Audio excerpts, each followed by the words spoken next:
Hello everyone, good morning. তোমরা সবাই কেমন আছো? আমরা খুব ভালো আছি। আর আমরা তো আছি ময়নাগুড়িতে।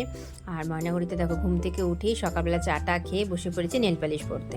এত টাইমের অভাব কি বলবো। আর আজকে আছে একটা প্রোগ্রাম, সেই জন্য একটু সাজুগুজু আর কি। না হলে তো এইভাবেই থেকে যায়, কোনো অকেশন পারপাসে যাওয়ার আগ মুহূর্তে একটু সাজুগুজু করতে হয় আর কি, না হলেও তো ভালো লাগে না।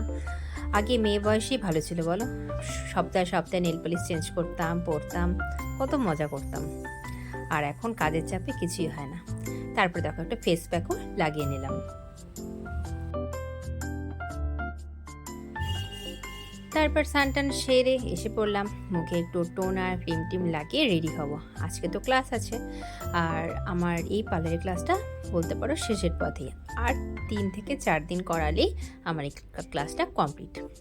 এই দেখো স্টুডেন্টরাও কিন্তু চলে এসেছে।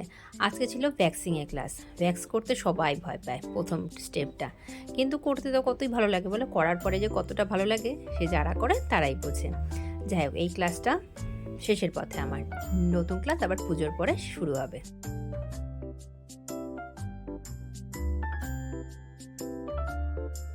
আমার পেছনে ছোট্ট সোনাটাকে দেখো তো, 2 বছর আগে ওকে আমি কৃষ্ণ সাজিয়েছিলাম, এবারও ভাবছি সাজাবো। তারপর সন্ধ্যাবেলা চাটা খেয়ে আমি একটু তাড়াতাড়ি রেডি হয়ে নিলাম।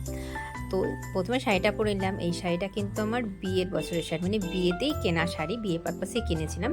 তো বিয়েতে একবারই পরেছিলাম, তারপরে এখনই পরছি। হ্যালো এভরিওয়ান, আমরা এখন সাজুগুজু করে ফেলেছি। দেখো কেমন লাগছে আমাদের? ভালো লাগছে। কমেন্ট করে জানাবে কিন্তু।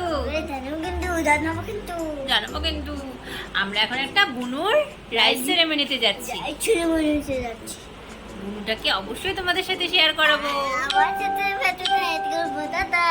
টাটা। এই যে আমার ফাইনাল লুক, কেমন লাগছে অবশ্যই কমেন্ট করে জানিয়ে তোমরা। পৌঁছে গেছি আমরা রাইস সেরেমনিতে। এই রাইস সেরেমনিটা একটা পুচকু সোনার, শিভান্না।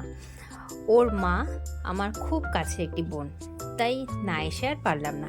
এই যে আমাদের ছোট্ট শিবান্না বাবার কোলে, আজকে ওরা ম্যাচিং করে পরেছে, সবাই হোয়াইট পরেছে। শিবান্না গরমে ঘেমে যাচ্ছিল, কাঁদছিল, তাই ওর ড্রেসটা চেঞ্জ করা হয়েছে। ওই মুহূর্তটাতে আমি থাকতে পারলাম না। আর ডেকোরেশনটা দেখো কতটা সুন্দর করেছে, খুবই সুন্দর হয়েছে। আর শিবান্নার মায়ের কথা কি বলবো, ও আমার খুব কাছে একটি বোন, আমার কাছে কাজও শিখেছিল।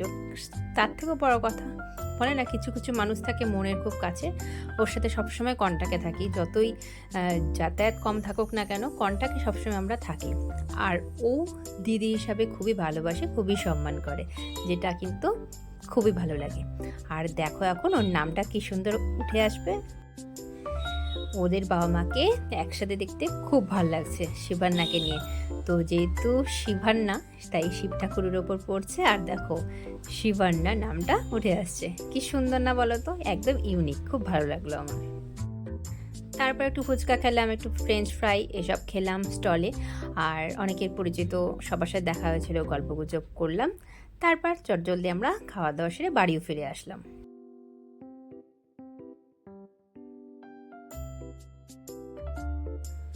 এই দেখো বাড়িতে এসে এখন আমরা ঘুমো করবো, কেন কালকে সকালবেলা উঠে আবার আমাদের জলপাইগুড়ি যেতে হবে, স্কুল আছে, তো স্কুল মিস করা যাবে না। তো কেমন লাগলো ভিডিওটি অবশ্যই কমেন্ট করে জানিও। সবাইকে অনেক অনেক ভালোবাসা।